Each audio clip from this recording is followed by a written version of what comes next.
Sudah.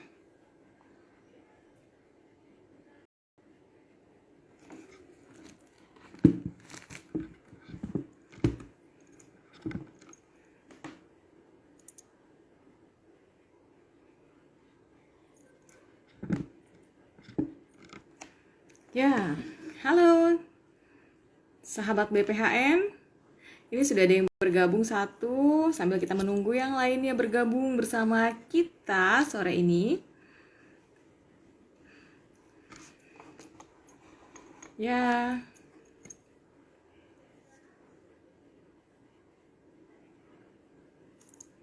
Baiklah, halo Hanifah Vina Yulianti. Ya, halo selamat sore sahabat BPHN semuanya dimanapun berada.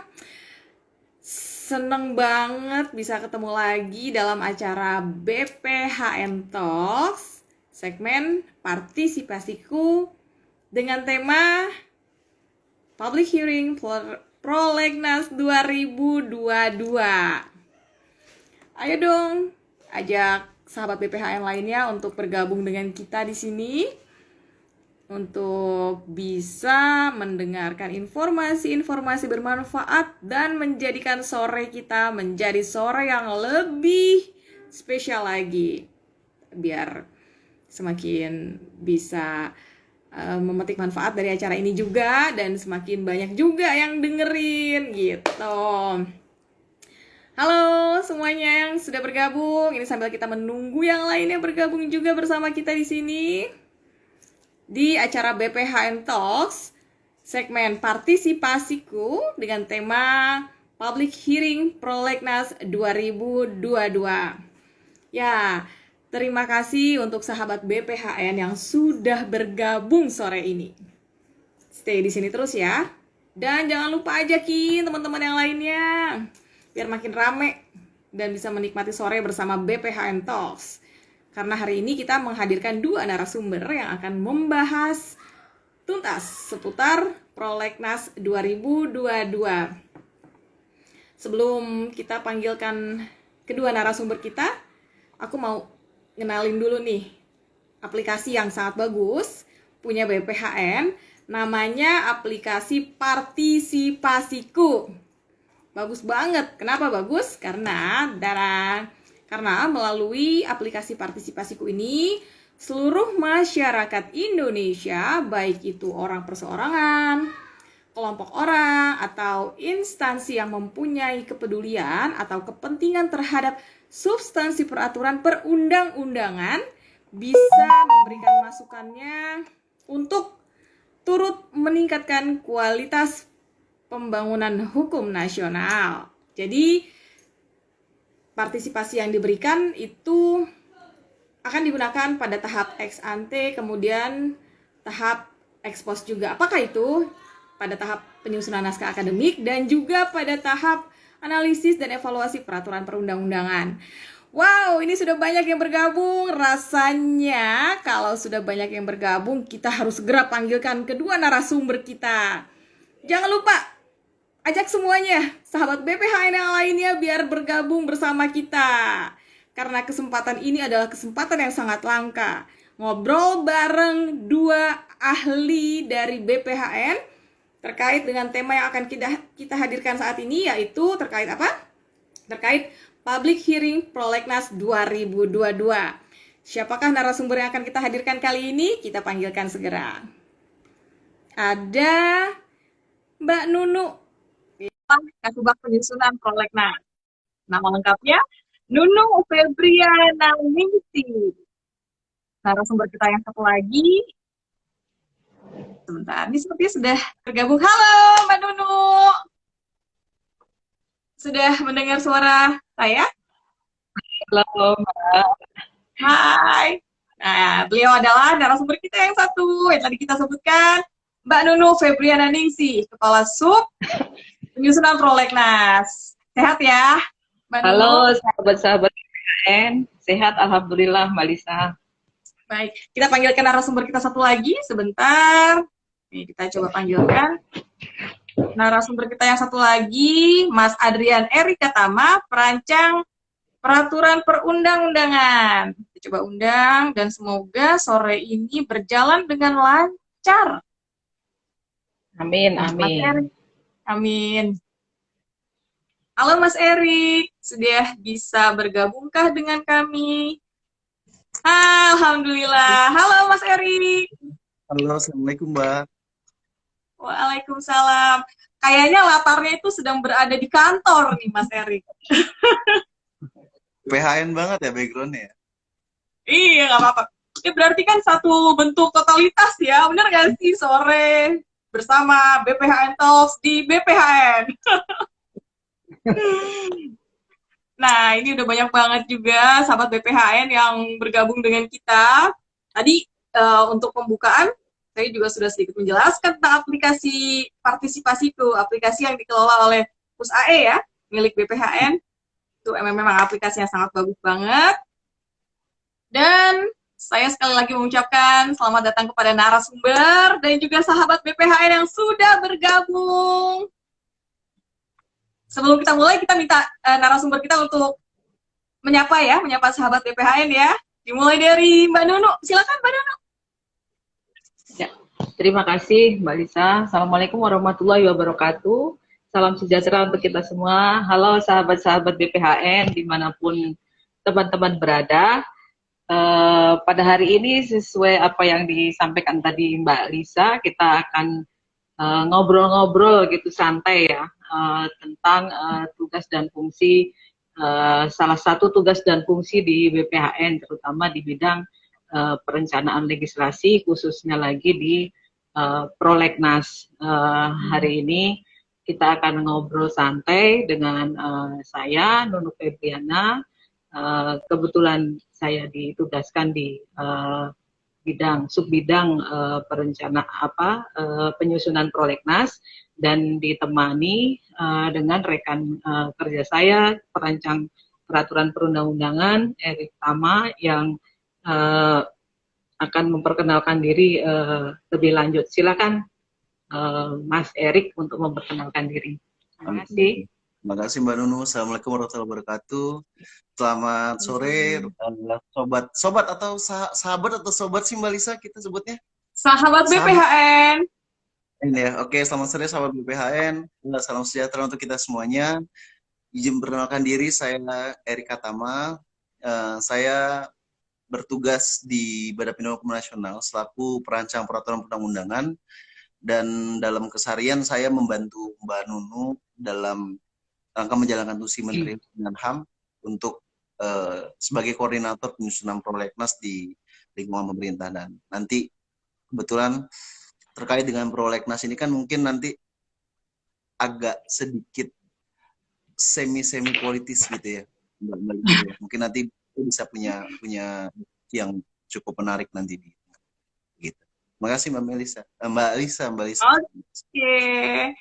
Nah, sahabat BPHN tadi udah denger kan narasumber kita, nggak sia-sia kan bergabung. Ayo dong ajakin lagi yang lainnya untuk bergabung di BPHN Talks ya.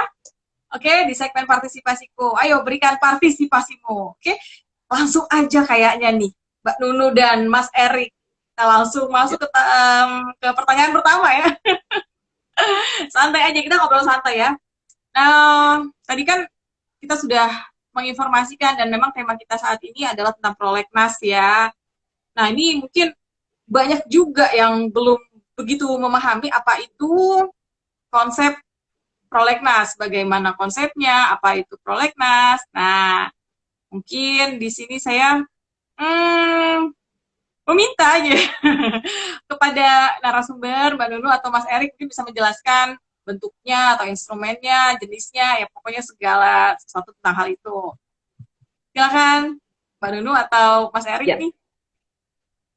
Ya, mungkin saya akan mengawalinya, nanti bisa dilengkapi dengan Mas Erik ya.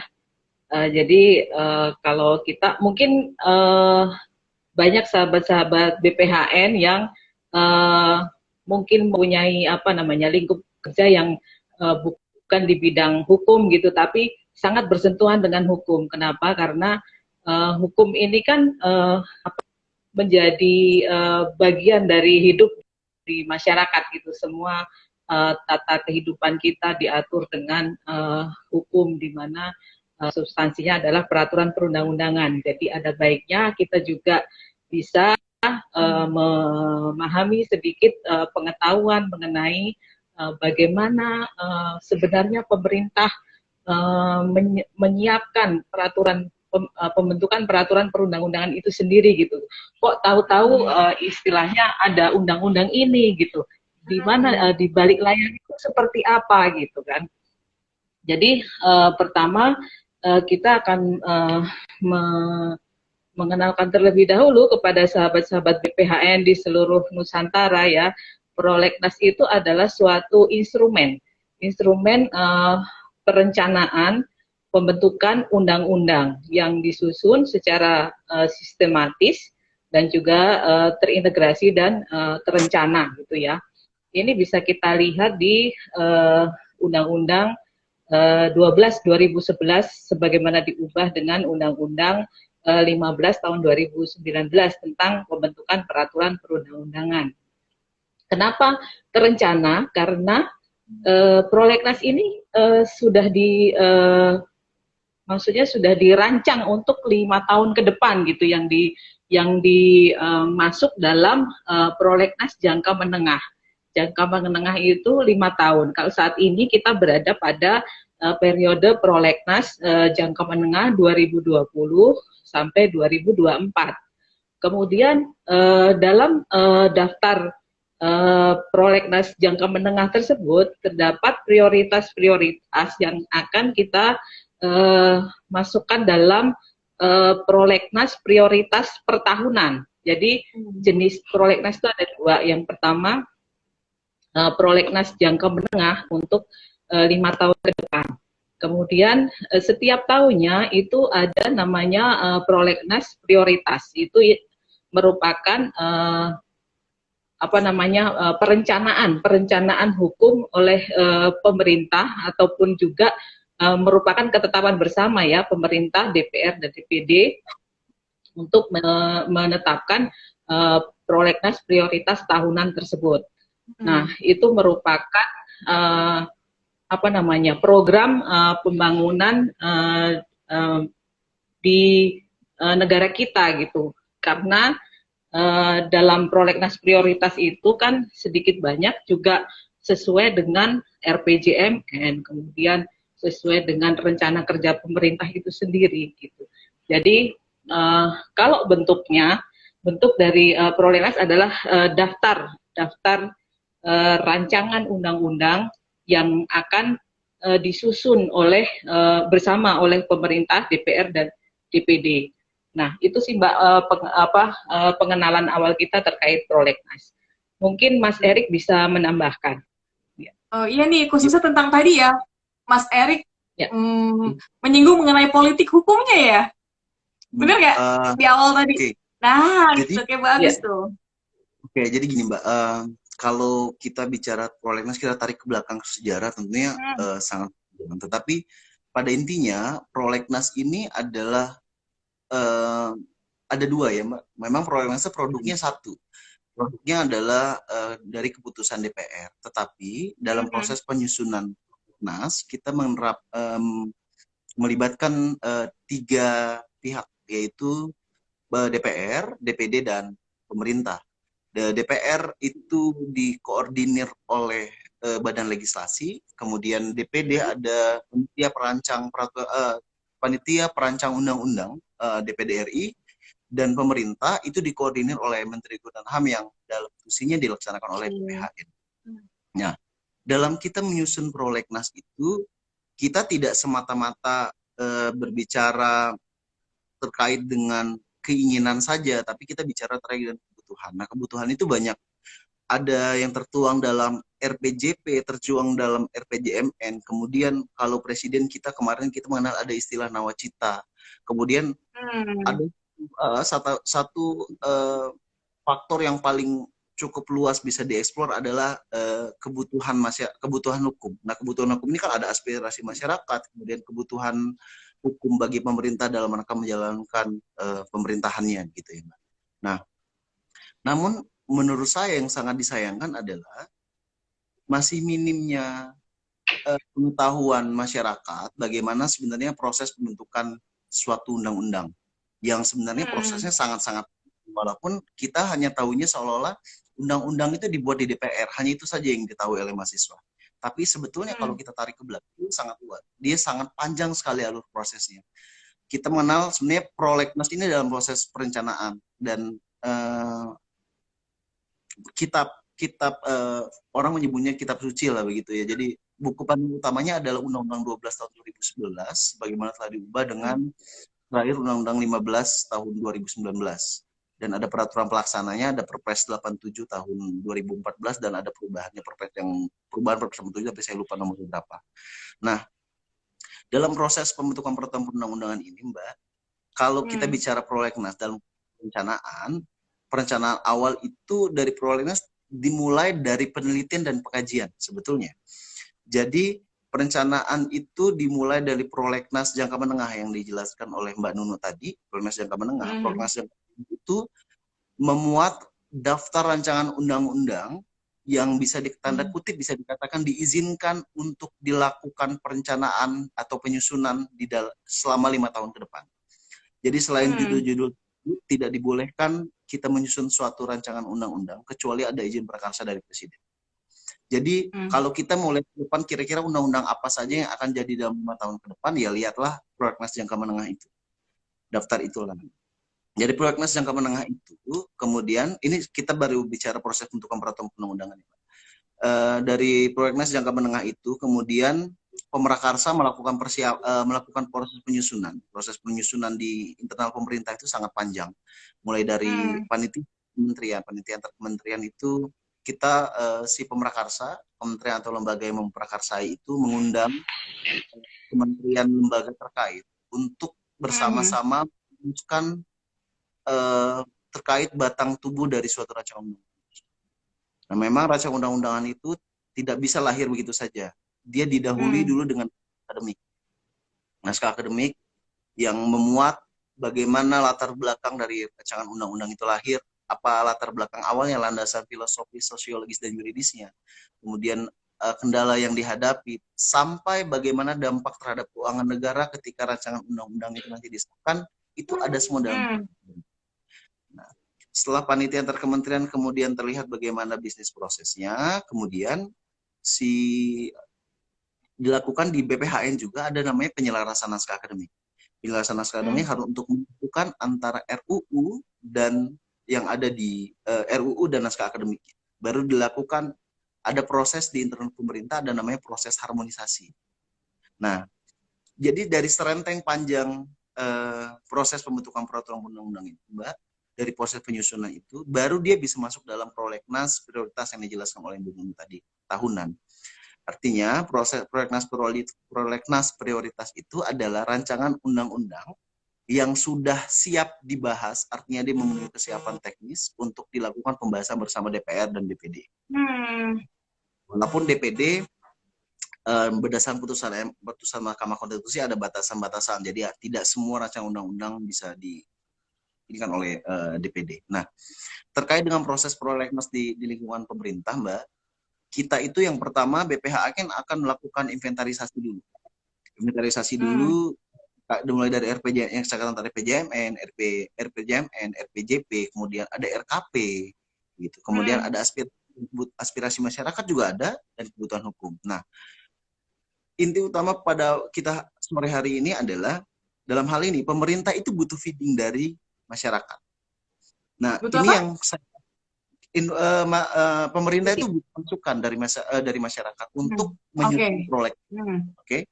Nah, selama ini mungkin kita apa ya, Mbak, terjebak dengan Hmm. dengan apa ya, dengan doktrin, bisa saya katakan sebagai doktrin juga, Hmm. karena banyak ahli yang mengatakan demikian, seolah-olah bahwa kalau ada pemerintah maka masyarakat tuh pasif gitu.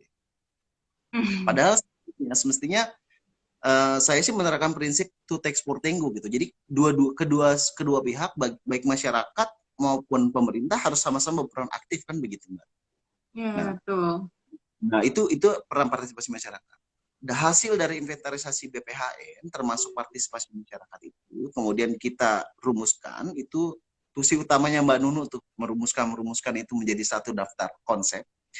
Nah, konsep itu kemudian kita lemparkan ke kementerian dan lembaga untuk mendapatkan masukan. Kemudian setelah mendapatkan masukan dari kementerian dan lembaga, kita tidak lantas langsung merumuskan itu, tapi kita membuat partisipasi masyarakat lagi. Mbak Nunu akan buat hearing atau dengar pendapat dengan masyarakat. Nah, tapi setelah hearing dengan masyarakat itu, kemudian nanti kita rumuskan kembali, kita lihat konsep kesiapannya, baru dirumuskan bersama antar kementerian. Ada namanya rapat pembahasan tahunan internal pemerintah, baru kemudian kita mendapatkan hasil judul rancangan undang-undang yang akan kita ajukan ke DPR untuk disetujui bersama, masuk ke dalam prolegnas prioritas. Tapi terkait dengan penyusunan prolegnas prioritas itu tidak serta-merta apa yang diajukan oleh pemerintah itu akan langsung dibahas. Karena kita butuh persetujuan bersama antara DPR dan DPD. Dalam hal ada usulan yang sama, itu kemudian akan kita lakukan pembahasan bersama dan menyepakati siapa yang akan menjadi prakarsa dari suatu rancangan undang. Tantangan dalam proses penyusunan prolegnas ini adalah dari daya jangkau pemerintah, Mbak. Itu. Kita kan selalu berharap pemerintah itu mencapai sampai di ujungnya, sampai ujungnya. Namun pada kenyataannya, pemerintah itu tidak bisa kemudian menjangkau sampai ke individu. Kita tidak mungkin mengundang semua elemen masyarakat, gitu, semua orang untuk datang ke acara dengar pendapat kita. Hearing kita dengar pendapat dengan masyarakat untuk mendapatkan masukan itu. Sehingga kita itu membuat perwakilan sebenarnya kita mengundang DPRD. Kemudian kabupaten kota, kemudian ada ormas, ada LSM, dan guru besar dan akademisi. Nah, itu yang ini. Nah, dengan adanya partisipasi masyarakat ini, makanya saya berpikir sekarang ya Mbak, kalau gitu memang benar nih, partisipasi masyarakat itu adalah ilham dari Yang Maha Kuasa ya Mbak. Ilham dari kuasa masuk. Saya rasa itu dulu Mbak Lisa. Iya, gila. Sahabat BPHN lengkap banget ya, dari mulai sejarah dan juga tadi politik hukumnya juga udah dijabarkan secara luas sama Pak Erik dan Mbak Nunu.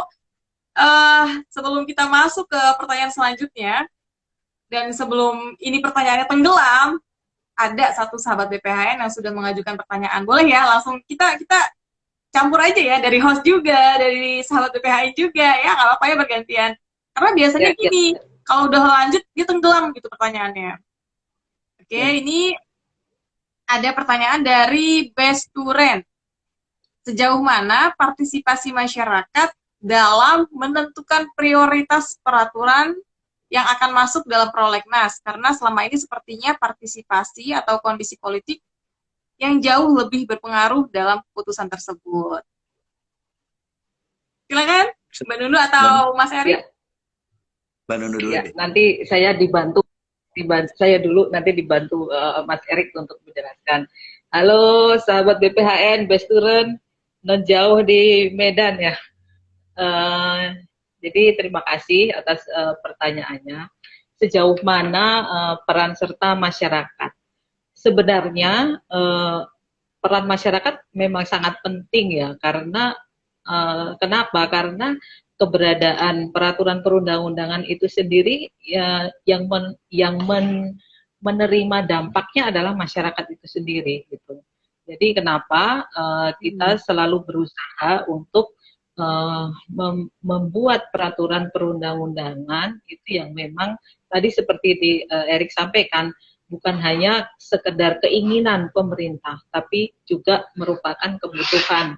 Jadi saat ini kita juga selalu dari sisi pemerintah terutama ya, kita selalu berusaha untuk membuat perencanaan legislasi itu yang sejalan dengan sifatnya bottom up gitu ya, sesuai dengan kebutuhan masyarakat. Sebagai contoh misalnya eh, undang-undang IT gitu ya, undang-undang IT itu selama lebih dari 2008 kalau nggak salah ya, itu sudah eh, diimplementasikan itu, tapi masih selalu timbul persoalan, terutama terhadap pasal-pasal yang multitafsir terkait dengan penegakan hukumnya jika terjadi pelanggaran uh, apa namanya informasi melalui media online misalnya gitu ya. Uh, Kemudian pemerintah juga tidak tinggal diam terhadap hal itu. Nah, lalu pemerintah juga melakukan upaya. Oh, berarti ada pasal-pasal yang memang tanda kutip bermasalah gitu dalam implementasi. Nah, akhirnya pemerintah melalui evaluasi rapat evaluasi prolegnas prioritas kemarin pada tanggal 15 September itu mengajukan usul terkait dengan perubahan RUU ITE itu sendiri gitu, dengan urgensi yang telah disampaikan bahwa dalam implementasinya timbul persoalan-persoalan terhadap pasal-pasal yang multitafsir tersebut. Nah, akhirnya dalam rapat evaluasi disepakati bersama antara pemerintah, DPR dan DPD untuk memasukkan RUU ITE ke dalam prioritas prolegnas 2021. Itu salah satu contoh kenapa kebutuhan masyarakat akan perlindungan hukum terhadap penggunaan media elektronik misalnya. Kan kalau sekarang kita lihat di media sosial terutama ya, kita betapa kita sangat bebasnya untuk berkata-kata semau gue gitu istilahnya ya. Kalau di Twitter apalagi kejam-kejam itu netizen itu kan. Nah, itu yang harus kita kontrol juga gitu, dan bagaimana pengaturannya, dan juga aturan-aturan lain yang sifatnya multitafsir tersebut untuk dilakukan revisi terhadap UU ITE. Artinya itu pemerintah sebenarnya tidak tinggal diam terhadap aspirasi masyarakat gitu. Karena masyarakat merasa kalau kita ingat kasusnya Prita gitu, merasa dikriminalisasi terhadap undang-undang ITE itu sendiri gitu. Tapi pemerintah juga melakukan usaha gitu untuk melakukan perbaikan-perbaikan terhadap peraturan-peraturan yang memang ada persoalan di situ gitu. Itu salah satu contohnya. Mungkin Mas Erik bisa menambahkan. Silakan Mas Erik. Gini Mbak, kalau tadi Mbak Nunu yang 2021 RUU ITE, saya coba ganti judul. Tahun kalau saya tidak salah 2019 kalau tidak salah ya Mbak. Ada gelombang besar demonstrasi menolak rancangan undang-undang tentang KUHP. Dalam penolakan rancangan undang-undang KUHP itu, walaupun dari sisi kita pemerintah sangat-sangat menyayangkan sekali kan gitu. Karena ternyata gelombang mahasiswa yang bergerak itu sebenarnya bisa kita artikan dua. Dari sisi positifnya adalah kita masih melihat kepedulian mahasiswa akan perkembangan lebih baik untuk negara kita. Tapi ada sisi negatif yang saya lihat. Sisi negatifnya adalah ternyata pergerakan mahasiswa yang berlangsung secara nasional itu dikompori bukan berdasarkan kajian, analisa mendalam, tapi hanya terkait dengan ada pamflet yang dikeluarkan oleh media yang dikatakan media yang cukup kredibel. Waktu itu kalau tidak salah ada poin terkait RUU KUHP. Nah, ketika terjadi demo itu, tidak lantas kemudian pemerintah tidak menghiraukan itu saja. Tapi pemerintah melihat itu dan mencari apa sebetulnya yang diinginkan oleh masyarakat. Sehingga RUU KUHP yang sudah pembahasan tingkat 2, itu oleh pemerintah, oleh kita selaku koordinator penyusunan program keseluruhan pemerintah, itu kita turunkan dulu dari prolegnas prioritas. Kemudian kita kaji kembali, dilakukan perbaikan kembali, kemudian kita sosialisasikan dulu agar jelas yang ada di masyarakat dan juga menjaring partisipasi masyarakat. Ketika itu sudah dan sekarang sudah siap, kemudian kemarin baru hari Rabu kemarin Menteri Hukum dan HAM rapat bersama Badan Legislasi DPR, kemudian kembali memasangkan rancangan undang-undang KUHP, dan semoga saja dengan adanya kemarin sudah dibuka ruang partisipasi masyarakat yang cukup luas itu, baik kepada akademisi maupun kepada lembaga swadaya masyarakat atau penggiat dan aktivis dan lainnya, itu tidak lagi menjadi gejolak, dan RUU KHP ini menjadi jawaban atas atas kebutuhan suatu kitab undang-undang hukum pidana. Kitab undang-undang hukum pidana kita itu sudah lama, bahkan banyak yang mengatakan bahwa kitab undang-undang hukum pidana kita itu kan peninggalan kolonial, walaupun sebetulnya walaupun bentuknya sudah dalam bentuk sudah kita jadikan sebagai undang-undang, tidak lagi menjadi murni sebagai undang-undang si penjajah yang diterapkan di Indonesia, bukan menjadi sebagai sebuah wet gitu, walaupun kita masih menyebutnya wet kan, gitu. Karena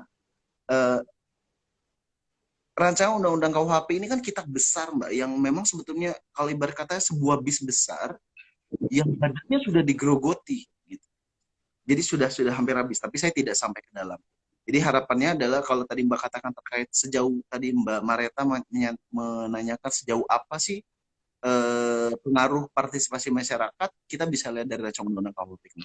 Jika masyarakat banyak memberikan aspirasi yang mungkin bertentangan dengan rancangan yang sudah dibahas bersama antara DPR dan pemerintah, kemudian pemerintah akan melakukan evaluasi kembali pengaruhnya sampai sejauh itu. Dan saya berharap ini masuk dalam prolegnas kembali, dan saya berharap tidak ada lagi gelombang-gelombang unjuk rasa atau protes tentang, karena saya yakini bahwa rancangan undang-undang KUHP ini disusun oleh putra-putri terbaik bangsa, Mbak.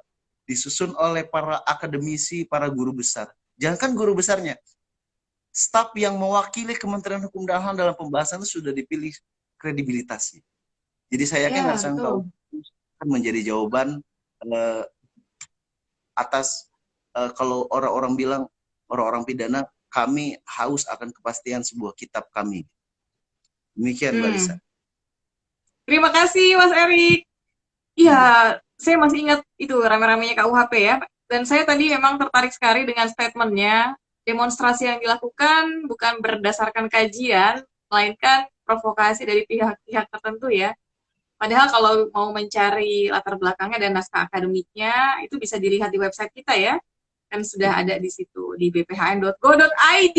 Jadi bisa dilihat di situ semuanya, naskah akademiknya. Kemudian kalau ingin memberikan usulan dan juga masukan terhadap peraturan perundang-undangan dan juga permasalahan hukum yang ada, klik aja aplikasi Partisipasiku, ya nggak? Nanti langsung diklik di kolom pendapatku, kayak gitu. Oh ya, sebentar. Ini laptop saya saking menariknya juga, kayaknya bed nih. Sebentar, sambil saya charge ya. Oke, welcome back with me Lisa di BPHN Talks.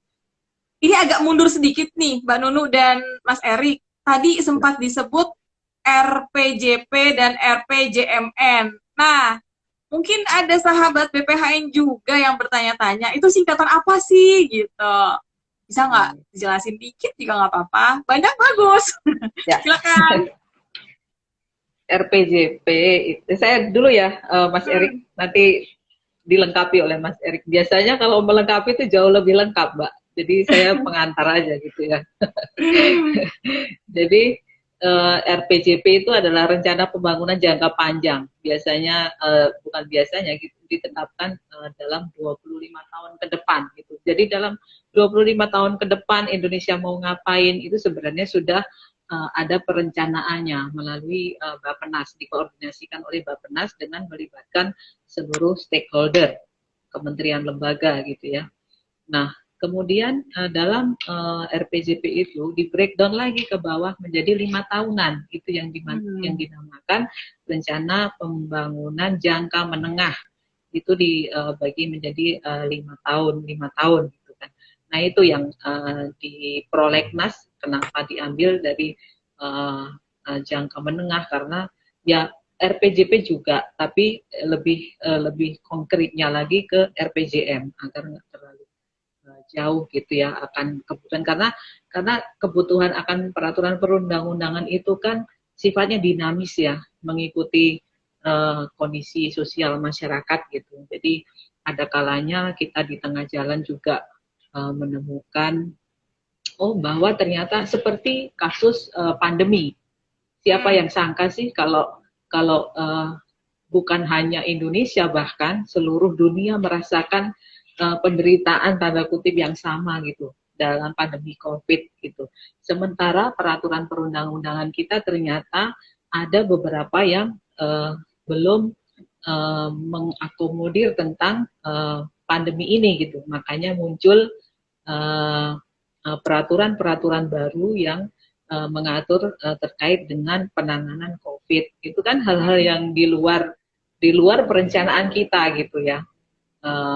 Mungkin ada seperti RUU wabah penyakit menular gitu. Tapi ternyata RUU wabah penyakit menular itu tidak menyentuh ketika adanya pandemi ini gitu. Jadi memang peraturan perundang-undangan harus visioner, bahkan kalau Prof. Sundaryati harus 25 tahun ke depan itu kita undang-undangnya itu harus sudah menjangkau gitu. Harusnya seperti itu. Makanya ada RPJP 25 tahun, kemudian di breakdown lagi ke RPJM, Rencana Pembangunan Jangka Menengah setiap 5 tahun. Itu Mbak. Kemudian di breakdown lagi ke dalam tahunan RKP, Rencana Kerja Pemerintah. Itu juga dikoordinasikan oleh Bappenas, kemudian disusun perpresnya. Di situ setiap tahun kita mau ngapain, kebutuhan regulasi apa yang menjadi prioritas apa, itu diatur di situ. Makanya ketika kita menyusun sebagai pelaksana penyusunan prolegnas gitu ya, kita bersama-sama juga dengan Bappenas ketika menyusun kerangka regulasi untuk RKP, kemudian kita ketika menyusun konsep prolegnas yang akan tadi seperti disampaikan Mas Erik, kita menyusun konsep untuk penyusunan prolegnas prioritas tahun depan 2022 gitu. Kita juga melihat salah satunya dari RKP, kerangka regulasinya rencana kerja pemerintah yang dibuat oleh Bappenas gitu. Salah satunya itu. Tapi yang paling utama adalah adanya kesiapan substansi dan kesiapan teknis, terutama tadi seperti diuraikan Mas Erik bahwa harus sudah ada NA-nya, harus sudah PAK, harus sudah selesai penyelarasan NA, harus sudah selesai harmon. Itu baru bisa kita masukkan dalam konsep untuk prolegnas prioritas tahun depan. Itu Mbak antara lain, mungkin bisa dilengkapi oleh Mas Erik. Silakan Mas Erik. Saya bingung mau jelasin apa, sebenarnya sudah sangat lengkap. Lengkap, Lingkupnya ya? Iya, RPJP seperti itu. RPJP panjang 5 tahun, kemudian RPJMN itu 5 tahun, rencana pembangunan jangka panjang dan jangka menengah itu akan menjadi rencana pemerintah. Biasanya itu dibuat setiap pergantian.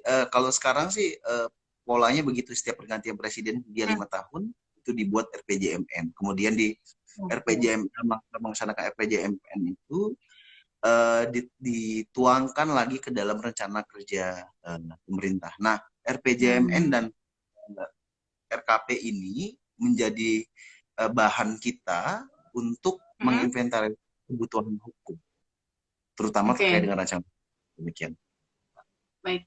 Jadi intinya itu ada pada jangka waktu dan juga prioritasnya ya.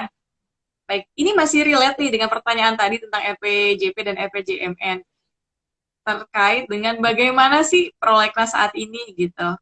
Ya, seperti apakah dilakukan monitoring, pelaksanaannya, kemudian dari mulai menyusun konsep prolegnas tahun 2022 tadi. Kayak gitu. Silakan Mbak Nunu atau Mas Erik sambil diminum kopinya kalau ada kopi.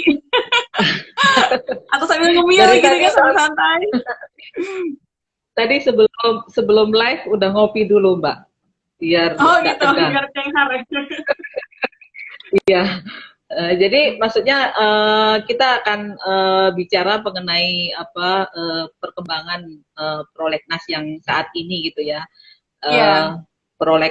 Prolegnas jangka menengah kita itu ada sejumlah 246 RUU gitu yang diusulkan baik DPR sendiri, kemudian pemerintah DPD, dan juga ada juga yang usulan DPR pemerintah DPD, kemudian ada juga yang usulan DPR bersama pemerintah gitu ya. Nanti tadi yang Mas Erik sampaikan, nanti di rapat kerja dengan Balek akan ditentukan antara usulan itu nanti siapa yang menyiapkan draft RUU-nya gitu. Kemudian prolegnas prioritas 2021 itu sudah ditetapkan tanggal 22 Maret 2021 sejumlah 3 RUU rancangan undang-undang yang merupakan usulan DPR itu sebanyak 21 RUU, kemudian usulan dari pemerintah 10 RUU dan juga usulan DPD. Nah, dalam perkembangannya dari 33 daftar prioritas prolegnas tersebut itu kemarin di September itu di 15 September ya, baru hari Rabu kemarin gitu diadakan rapat evaluasi. Nah, dalam rapat evaluasi itu Bapak Menteri kita, Bapak Menteri Hukum dan HAM menyampaikan pandangannya ataupun laporannya gitu ya terkait perkembangan RUU prioritas yang menjadi tanggung jawab pemerintah yang 10 RUU tadi, di mana sudah ada 1 RUU yang disahkan yaitu RUU nomor 2 kalau nggak salah ya 2021 tentang otonomi khusus Papua. Koreksi kalau saya salah nomornya. Tapi RUU perubahan Undang-Undang Otonomi Khusus Papua itu sudah disahkan. Kemudian sudah ada yang masuk di pembahasan tingkat 1. Itu ada 4 RUU kalau tidak salah ya. Karena ini terkait dengan metrik perkembangan ya. Jadi kita juga harus hati-hati gitu ya dalam memberikan memberikan informasi kepada sahabat-sahabat BPHN biar tidak salah. Jadi saya juga compare benar nggak gitu. Jadi ada 4 RUU yang proses pembahasan tingkat 1. Yang pertama adalah RUU perlindungan data pribadi. Itu sudah dibahas di pembahasan tingkat 1 di DPR dengan pemerintah. Kemudian RUU tentang perubahan atas Undang-Undang Nomor 1 Tahun 73 tentang Landas Kontinen Indonesia. Yang ketiga, RUU tentang hubungan keuangan pusat dan daerah. Kemudian RUU tentang perubahan kelima Undang-Undang tentang ketentuan umum perpajakan. 4 RUU ini sudah masuk dalam pembahasan tingkat 1. Itu Mas Erik mengikuti itu perlindungan data pribadi dan ketentuan umum perpajakan. Mungkin nanti bisa berbicara lebih banyak di 2 RUU tersebut. Kemudian ada 1 RUU yang sudah disampaikan di DPR, tapi sedang menunggu jadwal untuk pembahasan. Itu RUU Hukum Acara Perdata. Itu yang sudah ditunggu-tunggu oleh seluruh masyarakat, khususnya di bidang bisnis ya. Itu untuk menunggu tentang adanya perubahan dari KUH Perdata kita yang juga sudah acara perdata yang sudah lama juga, itu kan warisan kolonial juga gitu. Kemudian ada 2 RUU yang masih dalam sudah di presiden tapi menunggu sampaikan ke DPR. Itu ada RUU tentang ibu kota negara dan kedua atas Undang-Undang Nomor 35 Tahun 2009 ketika. Nah, ini sedang menunggu surprise tersebut. Mudah-mudahan Mbak Lisa termasuk yang setuju nggak untuk ibu kota negara kita pindah ke Kalimantan? Itu bisa jadi. Nanti kita bahas berdua saja. Bimbang ini menjawabnya. Itu bisa jadi panjang ininya Iya benar. pembahasan kita terkait ibu kota negara kan. Kemudian 2 RUU lagi masih dalam penyempurnaan substansi. Yang pertama RUU tentang wabah. Kalau dulunya judul undang-undangnya dulu wabah penyakit menular, tapi itu undang-undang tahun 84. Ini juga sudah dievaluasi oleh teman-teman kita di Pusat Analisis dan Evaluasi BPHN. Itu merupakan rekomendasi yang top urgent, sangat urgent untuk dilakukan perubahan.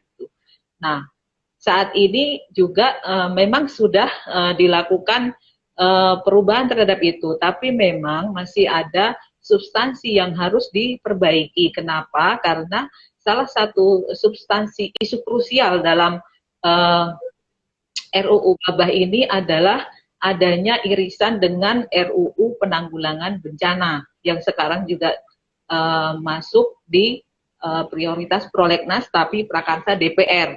Nah, jadi Sekretariat Negara meminta kepada Pemprakarsa untuk melakukan harmonisasi kembali, maksudnya pembahasan kembali terhadap pasal-pasal yang beririsan tersebut gitu. Jadi agar nantinya ketika RUU ini disahkan itu tidak menimbulkan persoalan lagi seperti adanya tumpang tindih antara peraturan perundang-undangan yang satu dengan yang lain gitu. Ini yang menjadi tusinya teman-teman kita di Pusanes gitu. Kemudian yang kedua adalah tentang RUU Badan Pembinaan Ideologi Pancasila. Ini masih ada substansi yang harus disempurnakan kembali gitu. Jadi itu Mbak. Kemudian di dalam evaluasi kemarin itu dengan melihat perkembangan 10 RUU dari yang menjadi tanggung jawab pemerintah, kemudian pemerintah dalam ini Bapak Menteri Hukum dan HAM mengajukan usulan adanya penambahan RUU dalam prioritas tahun 2021 dan sudah disepakati bersama antara Bapak Menteri, DPR dan DPR dalam hal ini Balek dan juga DPD. 3 RUU telah disepakati untuk 4 RUU, satu usulan DPR yaitu RUU tentang BPK dan 3 RUU masuk usulan dari pemerintah yaitu seperti tadi yang Mas Erik sampaikan, RUU tentang KUHP masuk lagi ke prioritas prolegnas karena proses uji publik, sosialisasi, dan penyempurnaan substansi sudah selesai. Jadi dimasukkan kembali dalam prioritas untuk pembahasan tingkat 2. Kemudian yang kedua tentang RUU perubahan Undang-Undang ITE. Tadi karena adanya pasal-pasal terkait penegakan hukum yang di masyarakat dianggap sebagai pasal karet gitu yang multitafsir gitu. Itu jadi akan ada perubahan terhadap Undang-Undang ITE. Kemudian yang ketiga adalah RUU tentang pemasyarakatan. Nah, ini juga pair dengan KUHP ya sebagai bagian dari criminal justice system ya. Jadi RUU pemasyarakatan ini juga masuk dalam prioritas prolegnas. Kemarin juga disampaikan karena gini, hampir 50% kejahatan yang ada di lapas itu 50%-nya narkoba gitu. Jadi ini juga sangat terkait dengan RUU narkotika yang ada di prioritas juga gitu. Untuk didorong penyelesaiannya gitu karena over capacity di lapas-lapas itu. Menurut info Bapak Menteri kemarin itu 50%-nya lebih karena kasus narkoba. Jadi ini juga persoalan yang harus segera diselesaikan. Itu kira-kira Mbak Lisa, mungkin Mas Erik bisa menambahkan. Mas Erik, sebelum menambahkan ini ada komentar nih dari Dery Purwandi. Katanya Mas Erik ganteng. Siapa tuh? Oke. Baik, lanjutkan. Lanjut, Mas. Eh, iya Mbak, kondisi prolegnas sekarang sebetulnya kita lebih lebih lebih saya katakan kita lebih menekankan kepada urgensi. Jadi memang dari tadi saya bicara terkait dengan ke belakang karena memang eh, kecenderungan saya banyak mengatakan terkait dengan prolegnas ini saya sangat-sangat senior senior yang punya pengalaman sangat luar biasa. Jadi saya belajar menyerap memanfaatkan pengalaman sebagai guru begitu. Nah, terkait dengan prolegnas ini Mbak, yang tadi dikatakan oleh Mbak Dungu, memang kita yang tadi saya katakan di awal, kita tidak semata-mata membawa suatu rancangan yang sudah siap dibahas, kemudian kita bawa saja begitu, tidak bisa. Kita harus lihat banyak rancangan undang-undang di internal pemerintah yang merupakan prakarsa pemerintah itu sudah siap dibahas. Tapi karena ada rancangan undang-undang yang dianggap lebih urgent untuk dimasukkan ke dalam prolegnas prioritas, maka itu yang kita dahulukan dulu. Begitu, Mbak. Walaupun orang melihatnya ini rancangan ini kayaknya tidak terlalu urgent. Ya bagi orang itu, tapi bagi yang lain kan tidak. Contohnya saja rancangan ketika orang mengatakan terkait rancangan undang-undang tentang narkotika. Orang melihatnya seolah-olah rancangan undang-undang narkotika itu yang dibahas adalah bagaimana semata-mata pemberantasan narkotika. Padahal itu yang disampaikan oleh Bu Nunu tadi. Kita rancangan undang-undang narkotika itu kita lebih banyak mempertimbangkan efek over capacity. Di mana di dalam undang-undang narkotika yang ada, dan ini sudah menjadi kegalauan pegiat-pegiat anti narkotika, bahwa semua sebagian besar pengguna narkotika ketika dia melebihi batas gramisasi itu kan ada gramisasinya gitu ya. Kalau ada melebihi gramisasi dia kemudian dia dipenjara. Kalau dia tidak melebihi batas kemudian dia rehabilitasi. Nah, efek panjang dari pengguna itu masuk ke dalam lapas adalah ketika seorang pengguna yang memang dia ketergantungan masuk dalam lapas yang notabene-nya dia terkunci. Kalau di dalam kesehatan kan kalau pengguna itu adalah orang yang sakit ya. Orang yang sakit kemudian tidak diobati.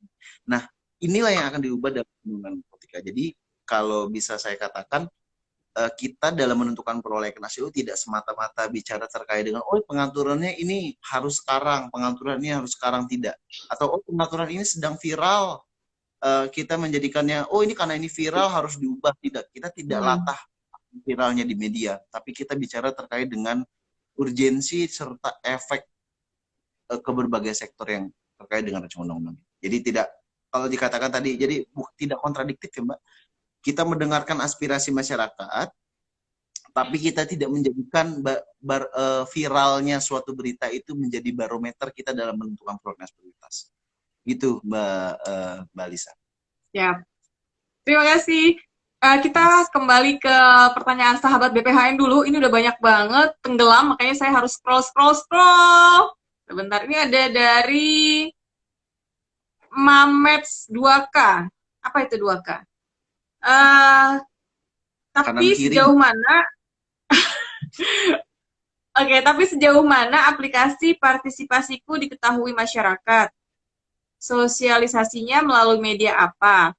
Semoga BPHN Talks terus menyampaikan materi berisi seperti ini ya. Tentunya. Tanggapi sama narasumber coba. Dia puas ini sahabat BPHN. Kayaknya kalau narasumber yang ngomong langsung dia puas gitu ya. Silakan. Terima kasih Mas Mamet atas pertanyaannya. Sebenarnya terkait partisipasiku itu sudah kita libatkan sejak awal ya. Kalau Mas Erik juga mungkin ingat, kita pernah hearing di Palembang tahun ini ya, itu bulan Maret kalau tidak salah gitu.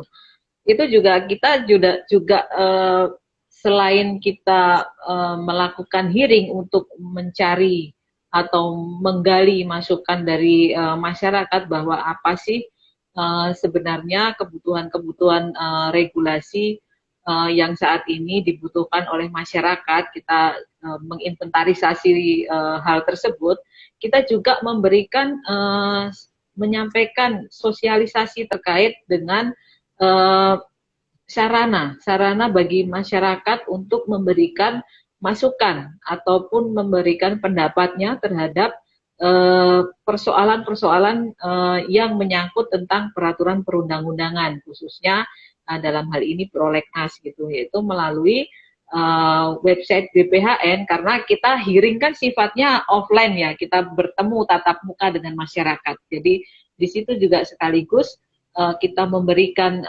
masukan atau memberikan informasi kepada stakeholder yang kita undang bahwa nggak rumit loh memberikan pendapat itu gitu. Nggak harus kita mengadakan FGD, nggak harus kita mengundang melalui pertemuan-pertemuan khusus gitu. Tapi segampang itu kita bahkan menggunakan handphone pun bisa gitu untuk mengaksesnya gitu. Karena seperti kalau kita bilang dunia dalam genggaman ya Mbak Lisa ya. Dari HP itu kita bisa memonitor seluruh dunia ini, istilahnya kan begitu. Nah, begitupun juga dengan hearing prolegnas itu kita memberikan informasi bahwa segampang ini kita bisa memberikan masukan kepada pemerintah, yaitu melalui website BPHN. Di situ ada partisipasiku. Nah, silahkan masyarakat memberikan masukan ataupun kebutuhan peraturan apa yang saat ini dibutuhkan, atau juga bisa memberikan masukan terhadap RUU yang masuk dalam daftar prioritas jangka menengah itu. Silakan memberikan masukan dengan memberikan masukan melalui website BPHN. Di partisipasiku itu ada kolom yang namanya pendapat ya Mbak ya. Pendapatku itu khusus untuk perencanaan legislasi. Nah, nanti di situ kan ada banyak ya, partisipasiku kan ada banyak, ada yang berikan masukan untuk evaluasi peraturan perundang-undangan, ada juga yang memberikan masukan untuk penyusunan pembentukan peraturan perundang-undangan ini. Kalau untuk di perencanaan legislasi itu silakan masukkan ke pendapatku. Nah, itu nanti pihak yang operator dari partisipasiku akan meneruskan kepada kami yang memiliki tugas fungsi untuk menyusun prolegnas tersebut. Itu Mbak. Silakan Mas Erik mungkin ada yang ditambahkan. Mas Erik, mungkin nih Mas Erik nih. Sambil saya baca satu lagi, gak satu lagi sih, banyak nih yang nanya. Maksudnya setelah pertanyaan tadi ada lagi pertanyaan, siapakah yang bisa ajukan RUU di prolegnas? Nah, mungkin sambil menambahkan yang tadi bisa langsung menjawab yang ini nih. Silakan Mas Erik. Saya mengulang pernyataan saya di awal tadi, Mbak Lisa.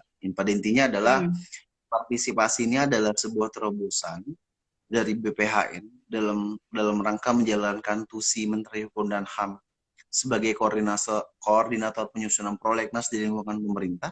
Karena pintunya ada 3, ada pintu DPD, pintu DPR, dan pemerintah. Nah, dari sisi pemerintah kita buka pintu yang tadinya kita hanya bisa menjangkau tidak sampai ke individu. Sekarang kita buka ruang, setiap individu bisa memberikan masukan kepada kita. Tapi yang digarisbawahi adalah pendapat tersebut tidak hanya pendapat instan ya Mbak. Kemudian seolah-olah begini, dan kita lagi duduk ngelamun, kayaknya bagus nih ada RUU ini, dia tulis. Tidak, tapi kita butuh reasoningnya. Kita butuh dasar pertimbangan dia, latar belakang dia. Tidak harus panjang, tidak harus juga membuat sebuah makalah, tapi minimal bisa menggambarkan urgensi dari usulan-usulannya dia. Kemudian, kalau ditanyakan siapa sih yang bisa mengusulkan rancangan undang-undang, yang bisa mengusulkan undang-undang dari mana dulu nih? Dari sisi apa dulu nih? Sebagai pemerakarsakan atau mengusulkan? Kalau dikatakan mengusulkan rancangan undang-undang, setiap masyarakat bisa mengusulkan. Dari mana? Ya dari partisipasiku ini.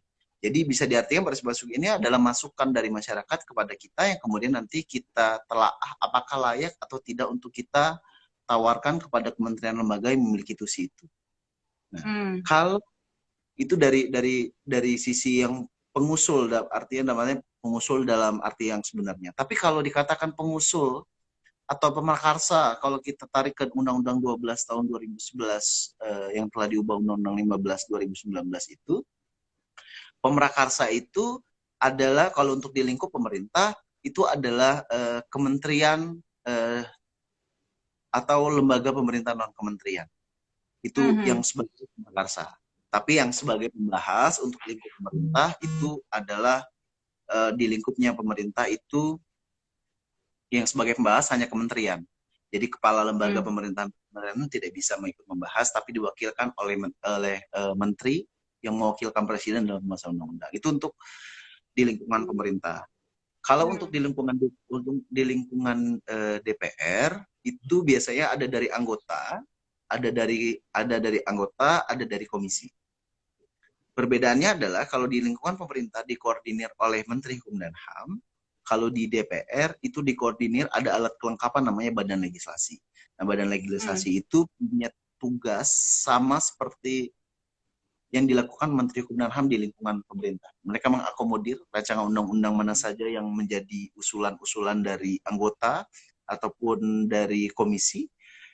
Nah, itu nanti mereka akan rumuskan, kemudian mereka akan menilai apakah layak atau tidak ini menjadi suatu rancangan undang-undang. Ketika itu layak, itu mereka akan mengusulkan dalam rapat kerja tentunya bersama Menteri Hukum dan HAM. Begitupun DPD. DPD ada panitia perancang perundang-undangan, itu juga mengakomodir di lingkungan DPD. Begitu. Baik. Terima kasih. Ada lagi nih. Apakah DPR atau Presiden dalam keadaan tertentu dapat mengajukan RUU di luar prolegnas? Pertanyaan dari Tias Anggra ini. Ya, silakan Mbak Nunu atau Mas Erik. Ya, mungkin saya akan menjawab dulu, nanti dilengkapi Mas Erik. Bisa kan di luar prolegnas ada kumulatif terbuka, tapi memang kalau kumulatif terbuka itu terhadap ada beberapa poin ya. Yang pertama adalah akibat putusan MK. Akibat putusan MK itu kan misalnya kayak seperti Undang-Undang Sumber Daya Air itu kan dicabut karena roh dari undang-undang itu dianggap bertentangan dengan Undang-Undang Dasar 45. Gitu. Jadi undang-undangnya dicabut. Nah, kemudian itu undang-undang tersebut kan harus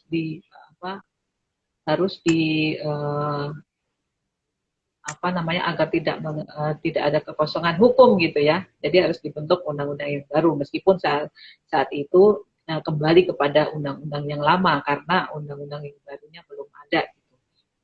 Nah, itu akibat putusan MK bisa gitu masuk. Kemudian ada juga perjanjian internasional itu juga masuk kumulatif terbuka. Kemudian terkait dengan pembentukan daerah gitu ya, pembentukan daerah kota itu juga masuk kumulatif terbuka. Dan nanti apalagi mungkin bisa dilengkapi oleh Mas Erik. Namun ada juga yang RUU yang di luar prolegnas yang sudah kita susun, misalnya kalau RUU prioritas itu kan harus sudah ada di daftar prioritas menengah, itu konsep awal kita dulu gitu. Nah, kemudian bagaimana jika suatu saat ada RUU yang memang urgent sekali, tapi tidak ada dalam daftar tersebut gitu.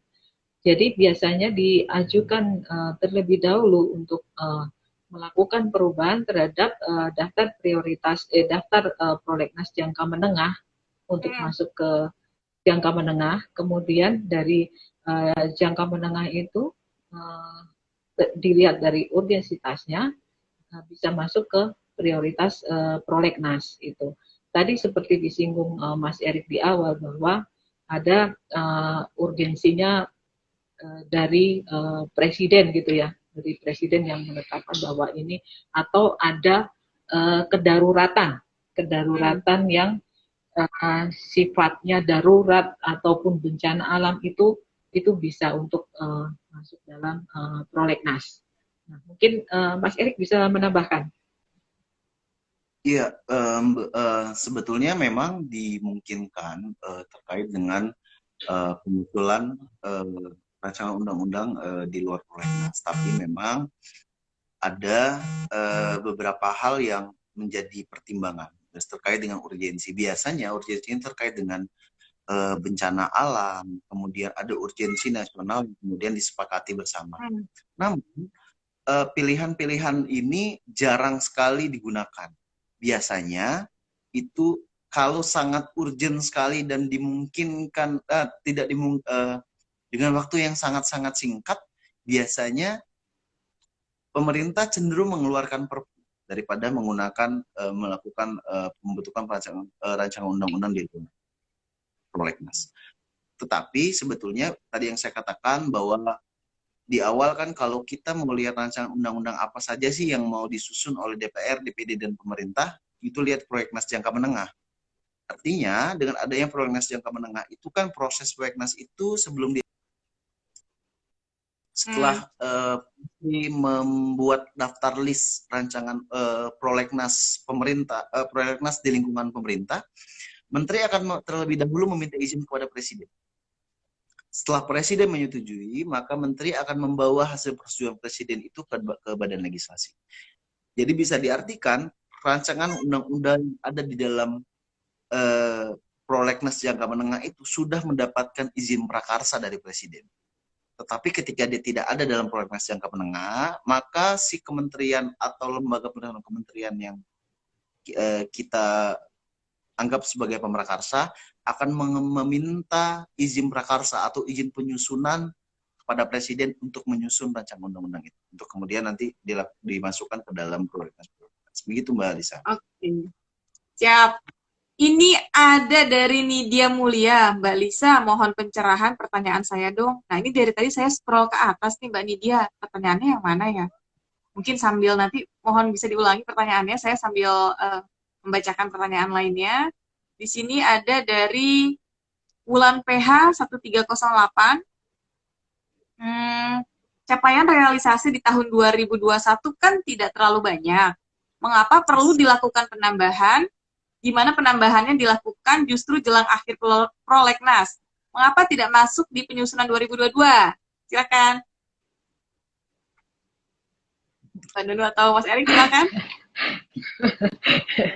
Gimana nih, Mbak Wulan? Ya, ini kan apa namanya, kita melihat dari urgensitas ya. Karena memang kalau untuk RUU KUHP sendiri kan sebenarnya sudah berjalan sampai di pembahasan tingkat 2. Jadi kalau pembahasan tingkat 2 seharusnya tidak terlalu lama lagi gitu, hanya membutuhkan pembahasan substansi yang memang sudah dilengkapi, dan juga kan kemarin dikembalikan karena dianggap kurangnya partisipasi publiknya itu gitu, uji publik. Dan selama setahun pemerintah sudah melakukan uji publik termasuk dengan stakeholder masyarakat, akademisi, dan juga DPR gitu. Jadi dianggap memang sudah cukup untuk kembali masuk dalam prioritas prolegnas 2021 gitu, dan sudah pembahasan tingkat 2. Semoga ya dalam waktu yang tidak terlalu lama lagi, September, Oktober, November, yang mudah-mudahan kita optimis saja ya, mudah-mudahan akan segera lahir tadi seperti apa yang dicita-citakan masyarakat pemerhati pidana ya, terutama kita tahu di BPHN sangat banyak pakar-pakar pidana, dan ya itu mudah-mudahan akan segera lahir untuk sebagai pengganti aturan pidana yang zaman kolonial gitu ya. Kemudian juga terkait pemasyarakat itu juga karena linear dengan RUU KUHP juga. Kemudian juga terkait pemasyarakat, pemasyarakat itu juga karena linear dengan RUU, ketika KUHP juga, kemudian juga terkait pemasyarakat, pemasyarakat itu juga karena linear dengan RUU, ketika KUHP juga, kemudian juga terkait pemasyarakat, pemasyarakat itu juga karena linear dengan RUU, ketika KUHP juga masuk prioritas, seyogyanya pemasyarakatan juga uh, masuk juga ke prioritas. Kenapa? Karena uh, pemasyarakatan merupakan bagian dari criminal justice system. Itu harus diselaraskan juga dengan RUU KUHP yang juga sedang berjalan. Dan kalau tidak salah, RUU pemasyarakatan juga pernah masuk di prioritas ya, Mas Erik. Nanti mungkin yang tahun-tahun sebelumnya dia lebih paham gitu ya. Kemudian yang satu lagi terkait IT. IT ini juga menjadi perhatian dari Presiden juga ya, karena seperti kita tahu banyak sekali yang berita-berita hoax gitu ya. Kemudian di media sosial lah kita selalu melihat adanya dampak dari undang-undang ITE ini memberikan dampak yang begitu luas kepada masyarakat gitu. Jadi memang ini juga mempunyai urgensitas tinggi gitu untuk dilakukan perubahan. Dan memang sudah kesiapan teknisnya sudah memadai ya, tidak ada salahnya juga gitu kalau memang kesepakatan antara pemerintah, DPR dan DPD untuk menyelesaikan terhadap persoalan undang-undang ITE ini gitu. Mungkin Mas Erik bisa menambahkan? Iya, sebetulnya gini Mbak, kita sih mendasarinya itu dari amandemen konstitusi kita ya Mbak, bahwa kan terjadi pergeseran bahwa bentuk undang-undang itu adalah DPR.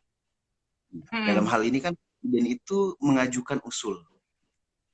Nah, memang dalam prosesnya saat ini beberapa rancangan undang-undang sedang dalam proses pembahasan. Memang betul ya katakan Mbak, ini capaian masih rendah, tapi memang capaian itu diukur dari sudah ditetapkan atau disahkan atau belum si rancangan undang-undang itu. Nah, mungkin saja pertimbangannya DPR bahwa rancangan undang-undang yang ada itu mungkin sudah dalam tahap-tahap akhir. Jadi mungkin bisa dibarengi rancangan undang-undang baru, mungkin dibahas secara tidak paralel ya, tapi mungkin silih bergantian antara rancangan undang-undang, sehingga mungkin bisa diselesaikan di dalam tahun 2021. Apalagi rancangan undang-undang yang masuk ini kan sebetulnya rancangan undang-undang yang saya bilang udah mau show tapi ditunda show-nya gitu loh Mbak. Rancangan undang-undang KUHP dan RUU tentang pemasyarakatan ini kan sebetulnya sudah pembahasan tingkat 2, kemudian ada sedikit masukan. Kalau saya istilah ini, kalau cewek tinggal dikasih blast on dia jadi ini barang gitu loh Mbak. Jadi tinggal cewek itu touch dikit gitu ya Mbak ya. Touch-up dikit sudah selesai.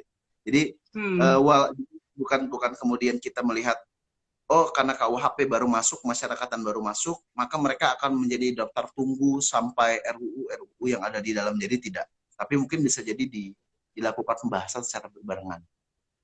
Oke, baik. Mas Erik, tadi karena membahas tentang RUU, tentang pemasyarakatan, ini kebetulan banget ada nih sahabat BPHN yang bertanya, Marcel Soge. Sore Mbak Nunu dan Mas Erik, perkenalkan saya Marcel, dosen di Poltekip. Bisa di-share dong mengenai RUU pemasyarakatan, apa jadi agenda di Prolegnas 2022, dan apa sih kendala penuntasan atau pengesahannya? Tadi sudah terjawab sedikit ya. Mungkin bisa dilengkapi? Silahkan, Mbak Nunu. Terima kasih, Mas Marcel dari Poltekim ya. Jadi seperti di awal tadi disampaikan, mungkin karena Pak Marcel berkecimpung sekarang mengajar di Poltekim di pemasyarakatan, dan jadi concern gitu dengan RUU pemasyarakatan.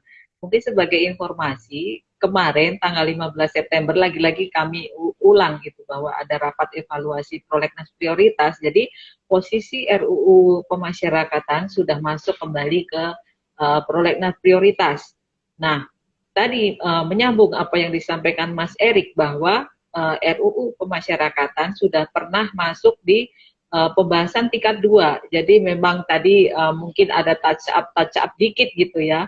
Semoga tahun ini bisa selesai itu lahirlah, disahkanlah gitu RUU perubahan tentang undang-undang pemasyarakatan. Jadi kalau soal substansi mungkin nanti bisa lebih dilihat lagi dari draft RUU-nya, tapi posisi dari RUU pemasyarakatan sendiri ini sudah masuk prioritas. Jadi memang akan diprioritaskan untuk pembahasan dalam tahun ini gitu. Ada sisa waktu beberapa bulan ini, semoga tidak terlalu lama lagi sudah bisa selesai dan disahkan. Itu Mbak.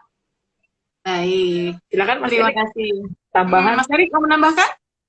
Iya, tambahannya simpel Mbak. Kenapa RUU Pemasyarakatan belum disahkan? Karena kemarin di drop dari prolegnas prioritas. Sekarang sudah masuk prolegnas prioritas, dia akan dibahas lagi dan mudah-mudahan tahun 2021 akan selesai. Karena mungkin dia ada singgungan dengan RUU KUHP. Baik. Nah, ini ada komentar nih terkait dengan pertanyaan barusan dari Besturen. Pertanyaan Pak dosen Poltekip terkait RUU Permasyarakatan yang sudah masuk prolegnas sejak 5 tahun. Ini apa ya, 5 tahun kali sekian tahun yang lalu, mengapa belum gol juga, atau setidaknya di-push untuk disosialisasikan. Nah, ini pesan buat para narasumber nih, untuk nge-push, untuk disosialisasikan. Oke, sebelum melanjutkan ke pertanyaan sebelumnya, di sini sahabat BPHN kami ingatkan kembali untuk bisa berpartisipasi dalam memberikan masukannya terhadap peraturan perundang-undangan yang berlaku atau permasalahan hukum di aplikasi Partisipasiku. Mari menjadi bangsa Indonesia, warga Indonesia yang yang turut serta membangun pembangunan hukum nasional melalui aplikasi Partisipasiku. Tinggal klik partisipasiku.bphn.go.id. Oke, baiklah, saya juga mengucapkan selamat datang untuk sahabat BPHN yang baru bergabung di sini, BPHN Talks, segmen Partisipasiku. Kita lanjutkan ya, Mbak, nggak apa-apa ya? Azan gimana nih? Azan tetap lanjut ya? Kayaknya banyak nih yang bertanya dan yang sangat antusias gitu kan, pengen tahu lebih lanjut apa sih gitu prolegnas. Nah, ini ada lagi dari Besuren lagi. Oke. Biasanya RUU Permasyarakatan hanya ramai dibicarakan atau digaungkan ketika ada masalah heboh saja di media. Setelah itu hilang sendiri macam pemadam kebakaran saja sepertinya. Oke. Oh, itu seperti komentar ya, nggak perlu dijawab sepertinya ya. Dari Febri Sugiharto, ini kayaknya saya kenal namanya nih, kayak narasumber yang kemarin nih. Pasti Mas Erik nih yang nyusun juga, oke. Apalagi nih? Oke, ada lagi dari Wulan PH. Oh, tadi sudah dijawab. Oke, kita ke pertanyaan selanjutnya. Apa yang dimaksud dengan hearing atau dengar pendapat prolegnas nih? Tadi kayaknya belum dijelasin ya tentang hearing atau dengar pendapat prolegnas ya. Mungkin Mbak Nurul atau Erik. Mas Erik bisa menjelaskan. Mbak Nurul paling jago kalau jelasin hearing itu Mbak Nurul. Jadi sebenarnya mungkin nanti kalau ada yang kurang dilengkapi Mas Erik. Jadi hearing ini bagian sebenarnya amanat dari Undang-Undang 12 bagaimana diubah Undang-Undang 15 2019 ya. Di pasal 96 itu bahwa partisipasi publik itu sangat penting dalam pembentukan peraturan perundang-undangan gitu. Jadi masyarakat diberikan kesempatan untuk memberikan masukan terhadap penyusunan peraturan perundang-undangan baik melalui media apapun gitu ya, antara lain dengar pendapat atau public hearing, kemudian melakukan pertemuan-pertemuan, FGD, seminar, lokakarya dan sebagainya. Nah, melalui media baik media elektronik maupun non elektronik. Nah, salah satu yang sudah kita laksanakan adalah melalui hearing baik di pusat di Jakarta ataupun di daerah. Nah, kemudian ada juga yang melalui media elektronik. Inilah kenapa BPHN membuka terobosan untuk membuat suatu terobosan baru dalam memberikan masukan terhadap kebutuhan-kebutuhan regulasi ataupun pendapat-pendapat yang ingin disampaikan oleh masyarakat, tapi mereka terbatas pada bingung nih apa namanya, kita mau salurin kemana sih pendapat kami gitu ya, merasa jalannya itu mau kemana gitu. Kalau kirim surat kayaknya kok sudah zaman old banget gitu ya kalau kirim surat. Nah, makanya dibuka ruang partisipasiku ini, kita memberikan kesempatan seluas-luasnya kepada seluruh sahabat-sahabat BPHN di seluruh Nusantara gitu, untuk memberikan pendapatnya, masukannya terhadap peraturan perundang-undangan yang saat ini sudah ada, baik di daftar prolegnas jangka menengah ataupun di luar itu juga tidak masalah, karena namanya ini kan menjaring masukan dari masyarakat gitu, tidak terbatas pada RU yang ada gitu. Nah, tadi lagi-lagi disampaikan kalau kita menggunakan melalui media partisipasiku masuk ke pendapatku tadi ya Mbak Lisa ya, untuk memberikan masukan. Nah, itu sebenarnya sudah dilakukan di bidang perencanaan legislasi. Kita sudah memberikan sosialisasi ketika kita melakukan hearing dengan masyarakat dan stakeholder gitu. Jadi itu sih Mbak, hearing itu adalah proses untuk menggali atau menghimpun pendapat dari masyarakat terkait dengan pembentukan peraturan perundang-undangan gitu. Baik, jadi melalui ruang ini ya, ruang publik yang disediakan oleh pemerintah di aplikasi. Salah satunya iya. Iya, salah satunya. Kita lanjut sebentar ya, nggak apa-apa kan? Ini ada lagi nih komentar nih dari Zul Gailea, pembentukan undang-undang tidak sekedar kebetulan hukum di masyarakat, tetapi kondisi politik bangsa sangat berpengaruh terhadap pembentukan undang-undang itu sendiri. Oke.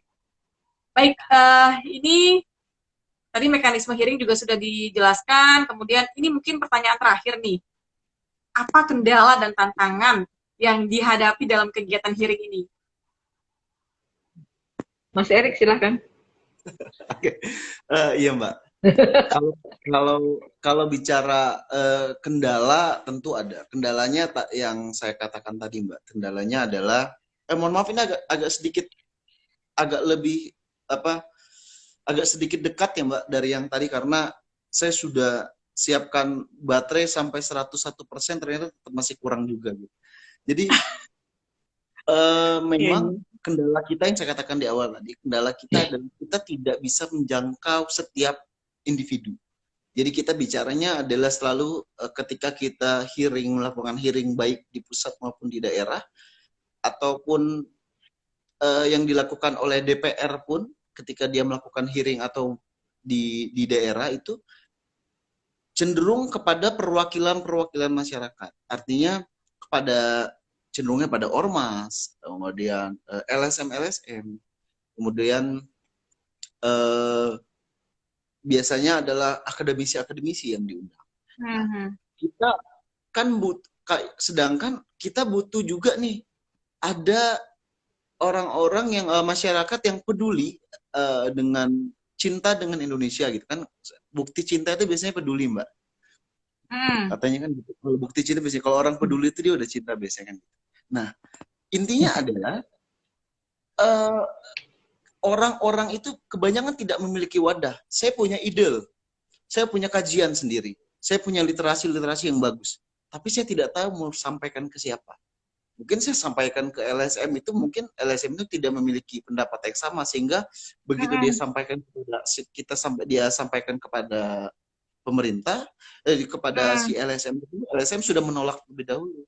Nah, melalui partisipasiku ini, yang tadi saya katakan, partisipasiku ini adalah sebuah wadah bagi siapapun individu yang ada di, tidak hanya Indonesia lah, saya rasa baik yang di Indonesia walaupun di luar juga sama gitu. Artinya di masyarakat di Indonesia ataupun yang di luar Indonesia, selagi dia bisa mengakses internet, dia bisa menyampaikan partisipasinya pendapatnya, masukannya kepada pemerintah untuk dibuat suatu rancangan. Gitu, Mbak.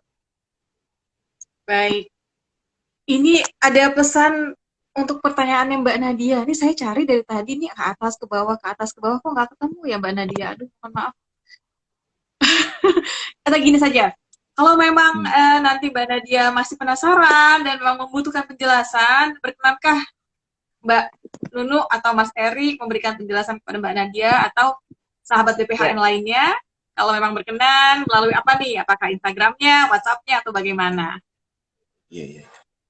Ya, silakan melalui partisipasiku juga bisa kan menanyakan gitu ya.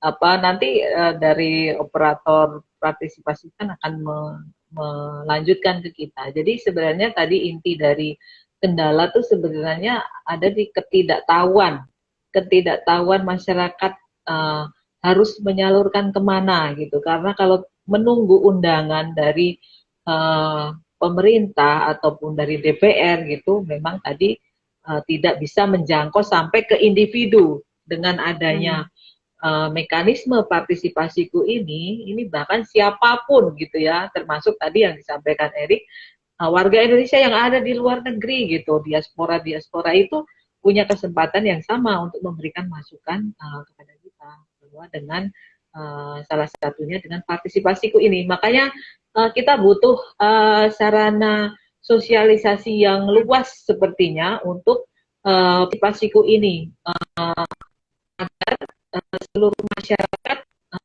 mengerti bahwa dalam memberikan masukan tidak harus turun ke jalan